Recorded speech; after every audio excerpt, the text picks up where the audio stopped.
한번 따라할까요? 이전 일을 기억하지 말라. 저는 지난 한 주, 오늘 그리고 다음 주 3주간의 살아가면서 우리의 과거의 아픈 상처, 힘듦들을 어떻게 극복할 것인가, 하나님은 우리를 어떻게 보는가, 어떤 관점에서 보고 있는가, 우리의 과거에 대한 것을 극복하지 못하면 하나님을 온전히 섬길 수가 없어요. 어떤 사람은 상처에 너무 매여 살아갑니다. 너무 힘든 일로 통하여 나를 자책하며 낮은 자존감으로 사람도 많이 있습니다. 그래서 이 말씀을 통하여 모든 과거를 벗어버리고 주님 안에서 새 힘을 얻고 믿음으로 살아가기로 결단하시는 여러분과 제가 되길 주의 이름으로 축원합니다. 여러분 어떻습니까? 최근에 좋았던 일이 있다면 어떤 일이 있을까요? 한번 생각을 해보십시오. 한번 떠올려 보십시오. 어떤 좋은 일이 있었습니까? 여러 가지가 있을 겁니다. 기쁘고 즐거웠던 시간도 있었을 것입니다. 아이들과 함께 즐거운 시간 보낸 거, 여행을 다녀온 거, 이런 건 좋은 시간이죠. 일상의 잔잔한 것 가운데 행복한 시간도 많이 있습니다. 여러분 배려 가운데 우리 교육자들도 1박 2일 리트릿 가서 또 여러 가지 이야기도 나누고 서로 격려하고 기도하는 시간도 가졌습니다. 우리의 좋은 시간이었습니다. 아마 지금 신학기를 앞두고 있는 학생들한테는 원하는 대학에 진학하고 또 꿈꾸던 직장에 취업하고 결혼하고 자녀를 출산하고 이런 일이 집안에 얼마나 감사한 일입니까? 또 한편으로 생각해 보면요, 일상에 아무 일도 없이 이렇게 예배드리는 것이 하나님의 은혜입니다. 병원에 입원해 보면 압니다. 내 손으로 화장실 가고 내 발로 화장실 가고 내 손으로 밥을 떠서 음식을 먹을 수 있는 것이 은혜구나. 여러분 이것이 은혜입니다. 큰 것에 감사하지 않고도 얼마든지 우리는 작은 것에 감사하며 살아갈 수 있습니다. 그런데 여러분 인생을 돌아볼 때 후회하는 순간은 없으십니까? 만약 돌아갈 수만 있다면, 그때를 돌이킬 수만 있다, 다시 한 번 더 선택의 기회가 주어진다면, 이런 생각이 드는 일은 없을까요? 아마 우리 가운데 다 그런 생각이 드는 일들은 한두 개쯤은 반드시 있을 것입니다. 끔찍한 사건이었지만 작년 7월에 서울 중구 시청역 인근 교차로에서 68세 남성이 몰던 승용차가 역주행하면서 인도에 있는 사람들을 치었어요. 그때 9명이 사망하고 4명이 큰 부상을 입었습니다. 이번에 1차 판결이 났더군요.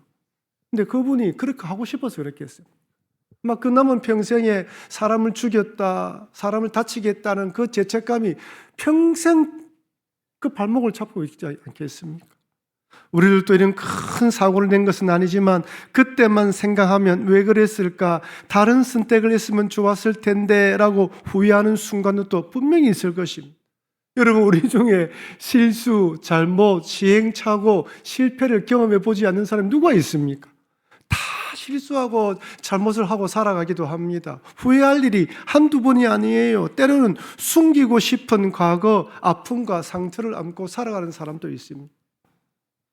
그렇다면 이제 관점을 우리가 아니라 하나님 관점에서, 그렇다면 이런 아픔을 가지고 있는, 이런 과거를 가지고 있는 우리를 하나님은 어떤 관점으로 보느냐는 거예요. 다른 사람들이 어떻게 보고 내가 어떻게 보는 것도 중요하지만 하나님이 어떻게 보냐는 거예요. 하나님은 지난주에 살펴보았던 롯처럼 소돔과 고모라 심판의 두려움으로 평생 동굴에 숨어 살기를 원할까요? 그 한 번의 잘못, 그 아팠던 실수, 그 평생 후회되는 그 행동을 통한 것을 통하여 하나님 우리가 평생 죄책감을 가지고 나는 안 돼, 나는 행복하면 안 돼, 나는 이렇게 살면 안 돼 하면서 그렇게 살아가야 될까요?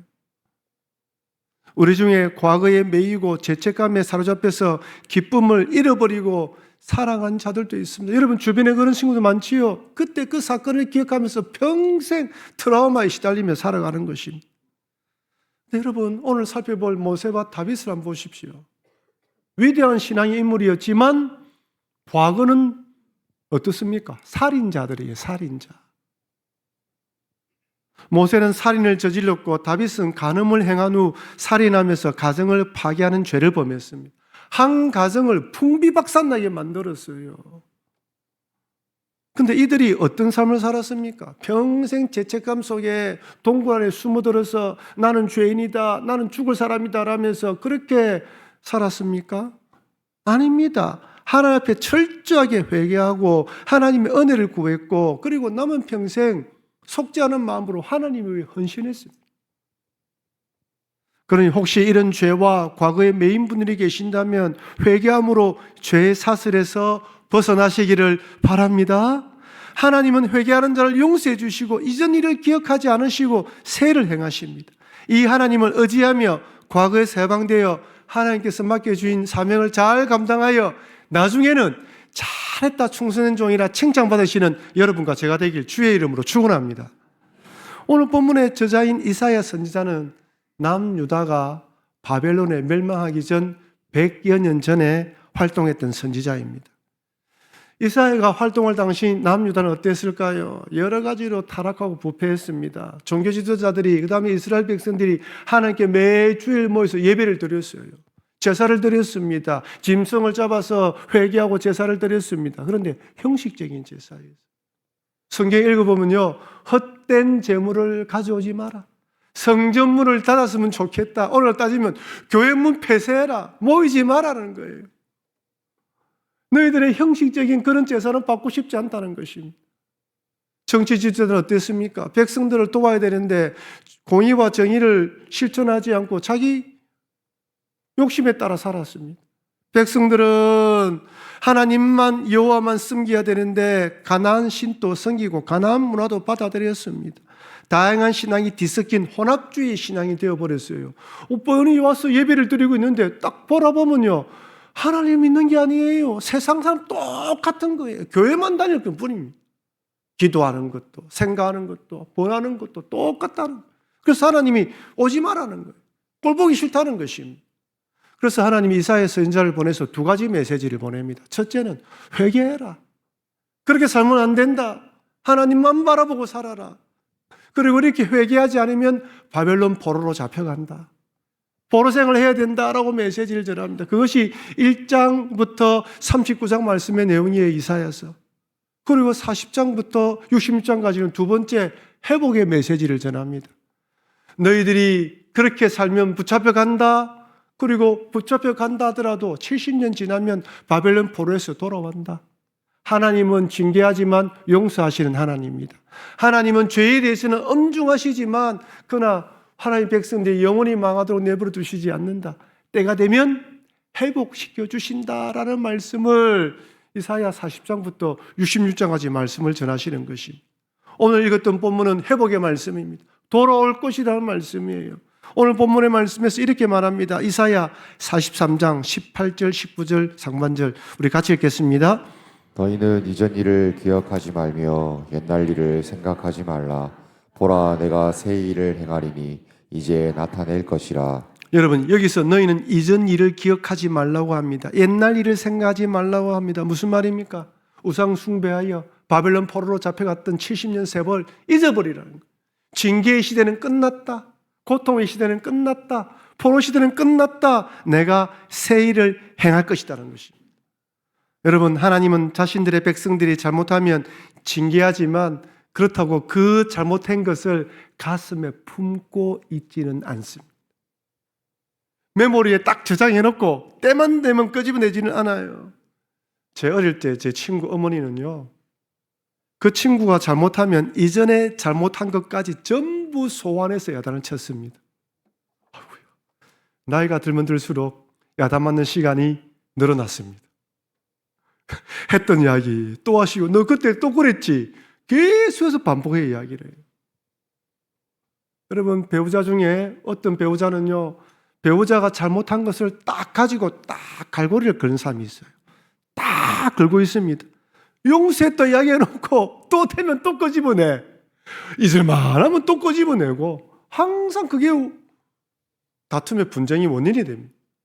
여러분, 우리 하나님이 그렇다면 어떻게 될까요? 우리가 지은 죄들 하나도 용서하신다 해놓고 딱 품고 있다가 딱 기도하면 너 그때 그랬지 또. 아휴, 숨이 막힐 것 같아요. 어떻게 기도하겠습니까? 우리 하나님은 절대로 그런 분이 아닙니다. 우리가 죄를 짓고 회개하면 용서해 주시는 분이에요. 성경에 몇 번이나 말씀합니다. 히브리서 8장 12절, 10장 17절 우리 두 구절 말씀을 같이 읽도록 하겠습니다. 내가 그들의 불의를 긍휼히 여기고 그들의 죄를 다시 기억하지 아니하리라 하셨느니라. 또 그들의 죄와 그들의 불법을 내가 다시 기억하지 아니하리라 하셨으니 여러분, 내가 그들의 불의를 긍휼히 여긴다. 하나님이요, 우리가 죄를 지으면요, 아이고 이 못된 놈들아, 네가 왜 그러노? 이렇게 하지 않고 아이고 저 불쌍한 것들, 저러면 안 되는데, 이런 마음을 보신다는. 그러면서 죄를 기억하지 않는다. 무슨 말이면 네가 회개하고 하나님의 잘못을 용납 인정하고 회개하고 기도했다면 나는 깨끗이 지워준다는, 용서한다는 거예요. 똑같은 말씀이 히브리서 8장 12절, 10장 17절에 동일하게 기록되어 있습니다. 여러분, 중요한 것은 이것입니다. 하나님은 용서하신 후에 다시는 기억하지 않는다고 말씀하십니다. 이 말씀을 믿고 하나님께서 나의 죄를 용서하셨음을 받아들여야. 어떤 분들은요, 예수 믿고 난 뒤에 하나님 다 용서해 주시는데 뭐가 좀 안 되면 내가 옛날에 예수 믿기 전 했던 잘못 때문에 그런 건 아닌가? 용서해 주셨어요, 하나님이. 하나님은 우리들이 지은 죄와 잘못, 실수와 시행착오 때문에 평생 과거에 갇히고 죄책감에 눌려 낮은 자존감과 우울 속에 살아가기를 원하지 않습니다. 하나님은 우리들이 과거의 죄에 매여 살은 것이 아니라 하나님의 은혜 가운데 새로운 길을 걸어가기 원하십니다. 하나님의 은혜를 신뢰하며 새로운 삶을 향해 나아가기를 원하시는 것이죠. 여러분, 우리가 알고 있는 모세를 한번 보십시오. 모세는 출애굽의 위대한 지도자였지만 살인자입니다. 이스라엘 백성들이 애굽에서 노예 생활할 때 모세는 히브리인으로 태어났으나 하나님의 은혜로 애굽 공주의 양조로 입양되어서 애굽의 왕자로 자랍니다. 여러분, 애굽의 왕자는 애굽의 왕자로 왕이 되기 위한 과정을 밟는 사람이에요. 왕자 수업을 받은 것입니다. 근데 모세는 자기 동족을 잊어버린 적이 없어요. 내가 히브리 사람이라는 것을 잊어버린 적이 없습니다. 애굽의 왕자가 아니라 히브리인들의 왕자가 되기를 원했습니다. 그런데 어느 날 애굽 사람이 히브리 사람을 치는 거 보고 쳐 죽입니다. 성경에는요, 이렇게 기록되어 있어요. 우리 출애굽기 2장 11절 12절 같이 한번 읽어보겠습니다. 모세가 장성한 후에 한 번은 자기 형제들에게 나가서 그들이 고되게 노동하는 것을 보더니 어떤 애굽 사람이 한 히브리 사람 곧 자기 형제를 치는 것을 본지라. 좌우를 살펴 사람이 없음을 보고 그 애굽 사람을 쳐 죽여 모래 속에 감추니라. 여러분, 제가 질문 드릴게요. 지금 우발적으로 애굽 사람이 히브리 사람을 치는 걸 봤습니다. 분노가 올랐어요. 그때 모세가 뭘 했습니까? 좌우에 살펴보았어요. 무슨 말입니까? 완전 범죄를 꿈꿨어요. 지금 모세는요, 욱하는 마음이 있었는데 그냥 욱하는 마음은 그냥 달려든 게 아니에요. 욱하면서 주변을 둘러보고 죽여도 되겠다. 달려든 거예요. 치밀합니다. 뭔가 뭘 계획이 있는 사람이에요. 이게 울발적이지만 자기 마음속에 어떤 마음이 있습니까? 저런 사람 한 명 때려 죽인다 하더라도 내 백성을 구원하면 괜찮아. 폭력을 동원해서라도 우리나라 민족을 구원할 수 있으면 괜찮아. 그런 마음을 가지고 있습니다. 모세는 지금 자기 어려움에 사로잡혀서 하나님의 뜻도 그런 생각이 없어요. 자기 힘으로 뭔가를 해보려고 하고 있어요. 오늘날도 이런 모세와 같은 자신감이 가득한 사람들을 종종 만납니다. 학력과 실력, 능력도 탁월하고 똑똑하고 총명한 사람들이 얼마나 많은지 몰라요. 근데 이들의 단점이 무엇입니까? 자기밖에 몰라요. 자기 생각만 갇혀 있습니다. 하나님의 뜻, 하나님의 때에 대해서는 관심이 없습니다. 전체를 바라보는 안목도 없고 자기 생각과 어려움에 사로잡혀 자기 힘으로 뭔가를 해보려고 합니다. 이렇게 모세가 히브리 사람을 위해서 애굽 사람을 쳐 죽이는데 히브리 사람들이 모세를 인정하고 환영했습니다. 했습니까? 아니에요. 자기는 애굽의 왕자가 아니라 히브리 사람들의 왕자가 되길 원했지만 이스라엘 백성들은 모세를 그렇게 받아들일 준비가 되어 있지 않았습니다. 자기는 이 히브리인들의 왕자가 되길 원했지만 이스라엘 사람들은 저 사람은 운 좋아서 애굽의 왕자로 입양된 사람, 운 좋은 사람, 우리하고 다른 사람 이렇게 바라보았지 전혀 같은 마음이 아니에요. 동상이몽입니다. 근데 여러분, 이렇게 살인한 모세가 어디로 도망칩니까? 광야로 도망쳐요. 우리는 광야에서 모세가 양치기로 40년을 살았다니까 그냥 40년을 살았는가 보다 생각하지만 여러분, 애굽의 왕자로 살던 사람이 한순간에 양치기가 된다 쉽게 적응하겠습니까? 어떤 생각이 들었을까요? 신세 한탄했을 것입니다. 내가 왜 일하고 있나? 자기 진심을 몰라주는 자기 동족들이 원망스러울 수도 있을 거예요. 나는 동족들을 위해서 했는데 이게 무엇이냐? 그러면서 사람을 죽인 죄책감이 들지 않았을까요? 아마 모세는 40년 광야 생활 동안 철저하게 회개할 것은 회개하면서 철저하게 낮아졌습니다. 인간적인 교만은 재개되었던 것이죠. 철저하게 낮아진 시간이 40년입니다. 사람을 죽인 대가가 40년 광야 생활이었어요. 그럼 다윗은 어떻습니까? 제가 보니까 다윗은요, 모세보다 더 무거운 죄를 지었습니다. 부하 장수 아내를 범했고 그 죄를 숨기기 위해 교묘하게 완전 범죄를 저질렀습니다. 부하 장수를 전쟁터로 몰아넣어 죽게 만들었습니다. 하지만 다윗이 처음부터 이런 죄를 지으려고 했을까요? 그렇지 않아요. 성경은 다윗이 어떤 때에 죄를 지은지 이렇게 말하고 있습니다. 사무엘하 11장 2절 같이 읽겠습니다. 저녁 때에 다윗이 그의 침상에서 일어나 왕궁 옥상에서 거닐다가 그곳에서 보니 한 여인이 목욕을 하는데 심히 아름다워 보이는지라. 여러분 성경을 자세히 보십시오. 그 여인이 목욕하는 여인이 아름다웠습니까? 아름다워 보였습니까? 그 여인이 아름다운지 아름답지 않은지 몰라요. 여러분 한번 바세바 이런 그 명화 이런 그림을 찾아보십시오. 대부분 뚱뚱하게 그려져 있어요. 예쁘게 안 그려져 있습니다. 여러분 다윗이 여인을 본 시간이 언제지요? 저녁 때에 밤중이에요. 그 당시 이렇게 낮처럼 전등이 있어 환한 시대가 아닙니다. 밤이면 어두운 때예요. 여러분 상식적으로 왕궁과 일반 사람들이 사는 집은 가까이 있습니까? 떨어져 있을까요? 떨어져 있겠죠. 많은 경우도 없어요. 저 멀리서 그냥 어떤 사람이 목욕하는 정도만 보였습니다. 그런데 그것이 심히 아름다워 보였다고 성경은 기록하고 있어요. 뭘 말하고 있습니까? 정욕에 빠진 다윗이, 죄를 지으려는 마음을 가진 다윗에게 그 사람이 그렇게 보였다는 거예요. 죄의 유혹에 빠지면 죄 짓는 것이 달콤해 보이고 짜릿하게 만듭니다. 뭔가 모르게 강력한 도파민이 분비되고 사단 마귀는 이것을 마치 행복이 있던 것처럼 착각하게 만들어요. 여러분 이것은 행복이 아니라 죄의 유혹입니다. 여러분 어린아이들 집에서 키울 때 아이들이 조용하면 뭔가 사고를 저지르고 있다. 참 미안해요. 이 조그마한 아이도요, 요거 하면 엄마한테 혼나는 줄 알면서도 각티슈 자꾸 뽑습니다. 그죠? 옷장 끄집어내서 옷 이것저것 뒤집어 넣습니다. 조용해요. 조용합니다. 여러분 죄를 지을 때도 짜릿한 게 있어요. 그게 유혹이에요. 다 아시죠? 모른 척하고 계시네. 유혹이에요. 여러분 여기 중요한 영적 원리를 배울 수 있습니다. 죄는 언제나 매력적이고 탐스러워 보이게 만든다는 것이에요. 그래서 창세기에 하와가 선악과를 보았을 때 뭐라고 있습니까? 창세기 3장 6절 말씀 같이 읽겠습니다.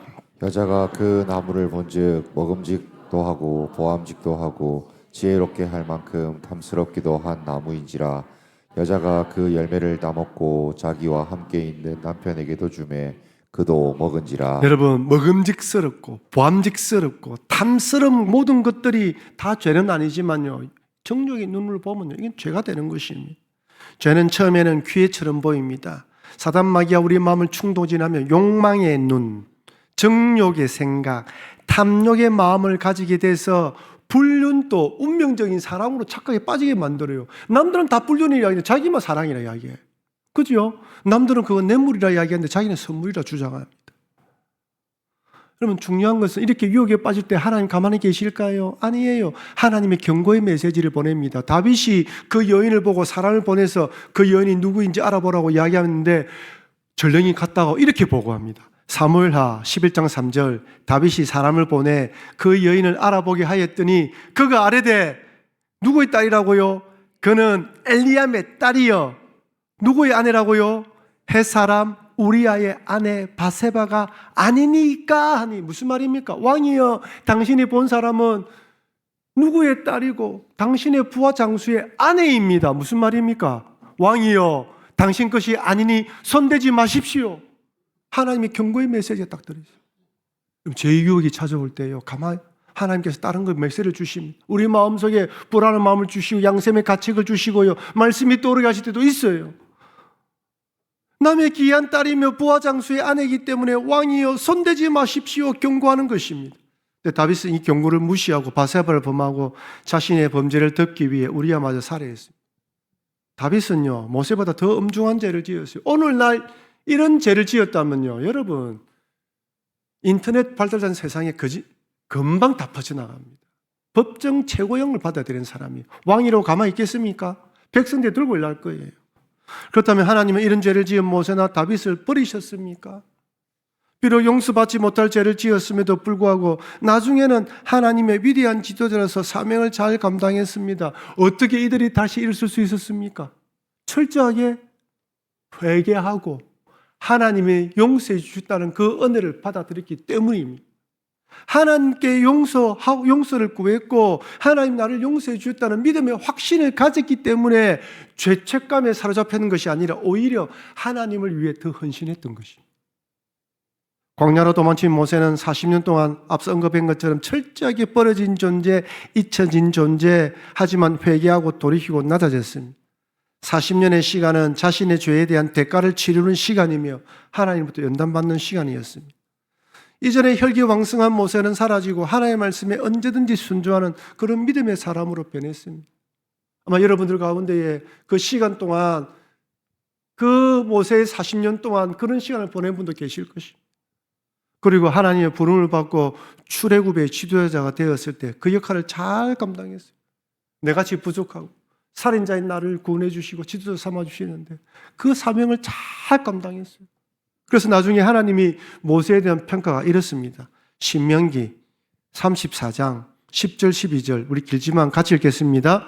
그 후에는 이스라엘에 모세와 같은 선지자가 일어나지 못하였나니 모세는 여호와께서 대면하여 아시던 자요 여호와께서 그를 애굽 땅에 보내사 바로와 그의 모든 신하와 그의 온 땅의 모든 이적과 기사와 모든 큰 권능과 위엄을 행하게 하심에 온 이스라엘의 목전에서 그것을 행한 자이더라. 아멘입니다. 이전에 모세는 그렇지 못했지만 쓰임 받으면서 결국 모세가 이런 자다. 모세와 같은 선지자가 일어나지 못한다. 하나님을 대면한 사람이다. 여호와 목전에서 이런 능력을 행한 자였다라고 평가를 받는 거예요. 여러분 다윗은 어떻습니까? 결국 바세바를 범하고 우리아를 살해한 대가로 하나님께서 이렇게 징계하십니다. 사무엘하 12장 9절 10절 그러한데 어찌하여 내가 여호와의 말씀을 업신여기고 나보기에 악을 행하느냐 네가 칼로 햇사람 우리아를 치되 암몬 자손의 칼로 죽이고 그의 아내를 빼앗아 네 아내로 삼았도다. 이제 네가 나를 업신여기고 햇사람 우리아 아내를 빼앗아 네 아내로 삼았은즉 칼이 내 집에서 영원토록 떠나지 아니하리라 하셨고 하나님은 이 다윗의 행위를 하나님 업신여긴 것으로 받아들였습니다. 여러분 죄송하지만 여러분이 짓는 죄는 하나님 업신여긴 것입니다. 죄를 짓는 순간에는 하나님 없습니다. 하나님을 표현에 좀 가격하지만 제거한 거나 다름없습니다. 업신여긴 것입니다. 그에 대한 대가로 죄의 대가는 혹독했습니다. 바세바와 다윗 사이에 태어난 아이는 죽었습니다. 아들 암논이 이복 여동생 다말을 겁탈하고 이 일로 인해서 다말의 오빠인 압살롬이 암논을 살해합니다. 나아가 압살롬은 반역을 일으켜 다윗에게 칼을 겨루었습니다. 다윗이 죄에 대해서 하나님께서 징계하신 것이죠. 하나님은 다윗이 회개했을 때 죄는 용서해 주셨지만 죄의 결과까지 없애지는 않으셨습니다. 그렇다고 오늘날에도 우리가 죄를 지을 때마다 일일이 다 보복하신다, 죄를 그런 말은 아닙니다. 다윗은 그 당시 왕으로서 구석사회의 귀중한 아주 중요한 분이에요. 본보기로 삼아주신 거예요. 그러면서 다윗에 대한 이 징계를 통하여 우리의 경계를 심어줍니다. 아, 죄를 지으면 대가를 치를 수도 있겠구나. 하나님 얼마나 죄를 무서워하는지, 하나님 죄를 싫어하시는지 알고 죄를 두려워하고 멀리하라고 경계하는 것입니다. 다음 다윗이 이렇게 징계받은 다윗이 남은 평생을 죄책감에 빠져 살았습니까? 아닙니다. 다윗은 회개하고 징계를 받았지만 하나님의 용서하심을 받아들이고 남은 평생을 하나님께서 맡겨주신 왕으로서 사명을 끝까지 잘 감당했습니다. 하나님은 다윗을 이렇게 마지막에 평가합니다. 열왕기상 15장 5절 말씀 우리 같이 읽겠습니다. 이는 다윗이 햇사람 우리아의 일 외에는 평생에 여호와 보시기에 정직하게 행하고 자기에게 명령하신 모든 일을 어기지 아니하였습니다. 여러분, 다윗이 햇사람 우리야 일 외에는 정직하게 행했다라고 그때의 과거를 타산지석으로 삼고 다시는 똑같은 죄를 범하지 않았다는 것입니다. 다윗은 넘어졌지만 그 자리에 머물지 않았습니다. 회개와 징계를 통해 다시 일어섰고 하나님을 바라며 끝까지 달려갔습니다. 사랑하는 성도 여러분, 이 땅에 과거가 없는 사람은 아무도 없습니다. 어떤 이는 용서받지 못할 큰 죄를 지었고 또 어떤 이는 실수와 잘못을 반복하며 살아갑니다. 하지만 하나님은 회개하면 그 어떤 죄라도 용서해 주십니다. 때로는 다윗처럼 그 죄에 대한 대가를 치르게 하시지만 그렇다고 남은 평생 죄에 묶여 과거에 매여 살아가기 원하지 않습니다. 그러니 하나님께 진정으로 회개했다면 용서하심을 믿고 과거를 내려놓으시기를 바랍니다. 그리고 그렇게 용서함을 받은 자로서 남은 평생을 모세와 다윗처럼 주신 사명을 잘 감당하시기를 바랍니다. 이것이 바로 나의 죄를 용서해 주신 하나님의 은혜에 보답하는 것이며 이렇게 살아갈 때 모세와 다윗처럼 잘했다 충성된 종이라 칭찬받게 될 것입니다. 이런 믿음으로 살아가시는 여러분과 제가 되길 주의 이름으로 축원합니다.